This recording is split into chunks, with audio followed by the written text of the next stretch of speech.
brought to you by Silver Pumps and Motors. Top quality और consistent performance के लिए सिर्फ सिल्वर पंप्स नाम याद रखना. స్పీకర్ ను జగదీష్ రెడ్డి అవమానించారని ఆయనని సభ నుంచి సస్పెండ్ చేయాలంటూ డిమాండ్ చేశారు ప్రభుత్వ విప్ ఆది శ్రీనివాస్. అయితే స్పీకర్ ను జగదీష్ రెడ్డి అవమానించలేదు అన్నారు బీఆర్ఎస్ ఎమ్మెల్యే తలసాని శ్రీనివాస్ యాదవ్.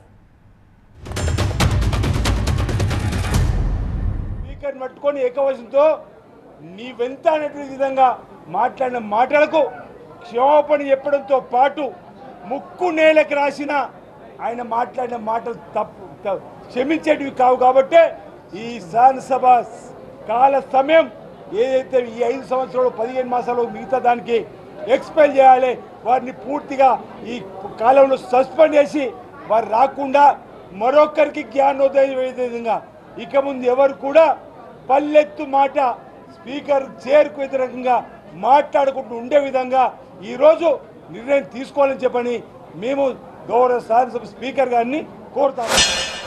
ఏదో నిన్న మొన్న ముఖ్యమంత్రి గారు ఇక్కడ శాసనసభలో కాంగ్రెస్ పార్టీ మీటింగ్ పెట్టినప్పుడు, వారి యొక్క లెజిస్లేచర్ మీటింగ్ పెట్టినప్పుడు మరి వారు ఏదో మీరు గట్టిగా ఉండాలని పేపర్లో టీవీలో చూసినాం. మరి అది చూపించడానికి వీళ్ళు ప్రయత్నం చేస్తున్నారో తెలియదు, కానీ అక్కడ జరిగినటువంటి అంశాన్ని క్లియర్గా అక్కడ మాట్లాడింది ఏమీ లేదు జగదీశ్వర్ రెడ్డి గారు. రెండోది, ఆయనకు వచ్చిన అవకాశాన్ని మధ్యలో వాళ్ళు ఇంటర్వ్యూన్ అయ్యి ఓసారి ఒక విప్ గారు మాట్లాడతారు, ఒక మంత్రి గారు మాట్లాడతారు. ప్రతిసారి ఆటంకం కలిగించేటువంటి ప్రయత్నం చేయడం కూడా కరెక్ట్ కాదు. తప్పకుండా అల్టిమేట్గా ప్రజలు నిర్ణయిస్తారు.